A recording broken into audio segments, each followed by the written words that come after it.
నా పేరు రాణి. నా వయసు 23. నేను చాలా అందంగా ఉంటాను. నేను ప్రస్తుతం చదువు పూర్తి చేసుకుని జాబ్ లో జాయిన్ అయ్యాను. నేను విశాఖపట్నం బీచ్ ఒడ్డున ఒక అపార్ట్మెంట్లో ఉంటున్నాను. మా ఫ్లాట్ కు ఎదురుగా ఉండే ఫ్లాట్ లో ఒక అతను కొత్తగా దిగాడు. అతన్ని నేను ఫస్ట్ రోజు నుంచే గమనించడం మొదలుపెట్టాను. అతని ఫ్లాట్ కు రోజుకొక అమ్మాయి వచ్చేది. తర్వాత చిన్నగా అతను నాకు కూడా పరిచయం అయ్యాడు. అప్పటికే తనకు నా ఫ్రెండ్స్ కూడా తెలుసనే విషయం నాకు తెలియదు. తన గురించి నా ఫ్రెండ్స్ కు చెబితే అతనొక మంచి ఆటగాడు, అమ్మాయిలతో బాగా ఆడుకుంటూ ఉంటాడన్నారు. కాని నేను ఆ మాటలను పట్టించుకోలేదు. ఎందుకంటే ఆ అబ్బాయి చూడడానికి చాలా అందంగా ఉన్నాడు. అప్పుడప్పుడు నా ఫ్లాట్ కు కూడా వచ్చేవాడు. నాతో చాలా సరదాగా మాట్లాడేవాడు. ఒకరోజు సాయంత్రం మా ఫ్లాట్ కి ఎప్పుడూలాగే వచ్చాడు. ఈ రోజు నాకు చాలా బాధగా ఉంది రాణి అని నాతో అన్నాడు. ఏమైంది విజయ్ అని నేను అడిగాను. నాకు నా పాత గతం గుర్తొస్తుంది, అందుకే బాధ వేస్తుంది అన్నాడు. ఆ తరువాత మెల్లిగా తన ఫ్లాష్ బ్యాక్ మొత్తం ఇలా చెప్పాడు. నాకు డబ్బు పరంగా ఎటువంటి సమస్యలు లేవు. ఎందుకంటే మా నాన్న ఒక పెద్ద కాంట్రాక్టర్.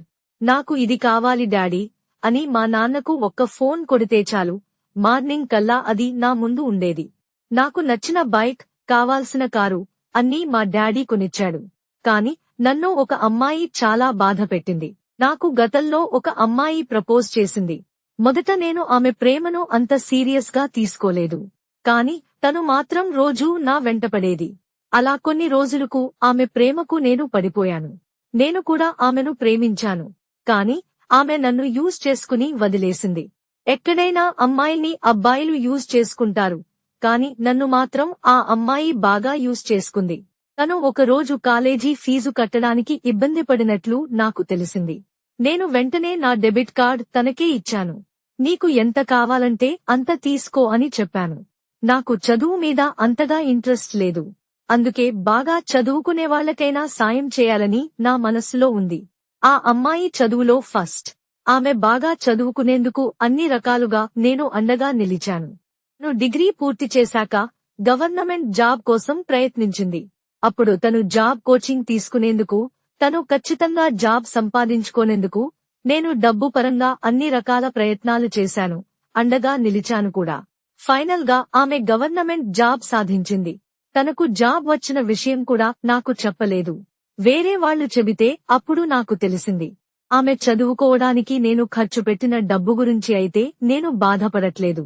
కాని నన్ను ప్రేమిస్తున్నాని చెప్పి, నాతో ఏవేవో మాయమాటలు చెప్పి అలా మోసం చేయడం నాకు అస్సలు నచ్చలేదు. నిన్నే పెళ్లి చేసుకుంటాను, నువ్వు లేకపోతే చచ్చిపోతాను అని ఏవేవో మాయమాటలు చెప్పింది.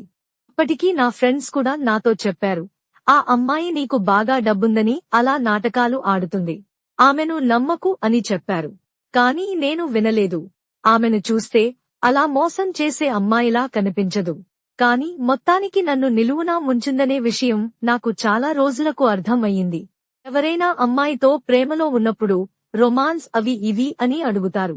కాని నేను మాత్రం ఆమె బాగా చదవాలని, ఆమె జీవితంలో స్థిరపడాలని ప్రతి క్షణం పరితపించేవాణ్ణి.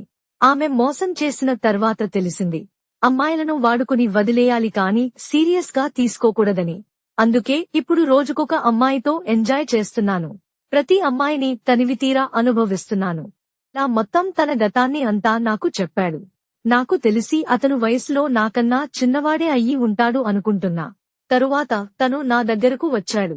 రాణి, నువ్వు చాలా అందంగా ఉంటావు అని నీతో ఎవరైనా చెప్పారా అని అన్నాడు. హా, చాలామంది చెప్పారు అని అన్నాను. అయితే నేను కూడా చెబుతున్నా, నువ్వు చాలా చాలా అందంగా ఉంటావన్నాడు. నేను పెద్ద సీరియస్ గా తీసుకోలేదు. మరి నీ స్టోరీ గురించి చెప్పవా అన్నాడు. నాకు అంతగా స్టోరీలు ఏమీ లేవు అన్నాను. నువ్వు ఎప్పుడైనా వైన్ తాగావా అని అడిగాడు. తాగలేదు అని చెప్పాను. తాగుతావా అని అడిగాడు. నాకు కూడా మనసులో తాగాలని ఉంది కాబట్టి ఓకే అన్నాను. వెంటనే అతని ఫ్లాట్కెళ్లి ఒక వైన్ బాటిల్, ఒక వోడ్కా బాటిల్ పట్టుకొచ్చాడు. అతను వోడ్కా తాగుతూ ఉన్నాడు. నేను వైన్ తాగుతూ ఉన్నాను. అతను తన ఫ్లాష్ బ్యాక్ స్టోరీలు చెబుతూనే ఉన్నాడు. నిజానికి అతను చాలా మంచివాడు. డబ్బుందనే అహంకారం అస్సలు లేదు. అతనిలో నిజాయితీ ఉంది. అవతలి వ్యక్తులను క్షమించే గుణాలున్నాయి. ఇవన్నీ నాకు బాగా నచ్చాయి. అతని ప్రతి స్టోరీలో అతనే మోసపోయాడు తప్ప అతను ఎవర్నీ మోసం చేయలేదు. అలా ఇద్దరం సోఫాలో కూర్చున్నాం. నేను అతనికి మరింత దగ్గరకు వెళ్ళాను. అతన్ని పెళ్లి చేసుకుని కాపురం చేయాలనే కోరిక అయితే నాకు లేదుగాని అతనితో ఒక్కసారైనా గడపాలనే కోరిక నా మనస్సులో కలిగింది.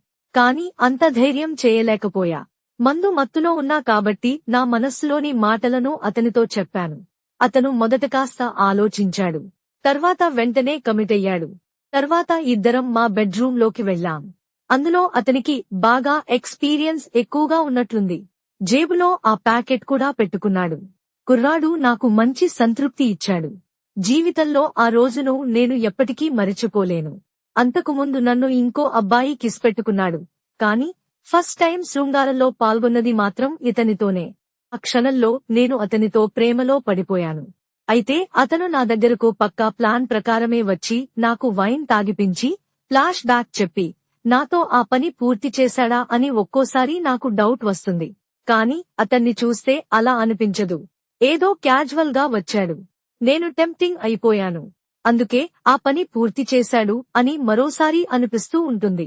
కాని అతను కొన్ని రోజులకు ఫ్లాట్ ఖాళీ చేసి అక్కడ నుంచి వెళ్లిపోయాడు. ఇంకో ప్రేమలో పడ్డాడు. అతను నాకు ఫ్రెండా లేక లవరా అంటే నేను చెప్పలేనుగాని అతను నాకు ఒక మధుర జ్ఞాపకం.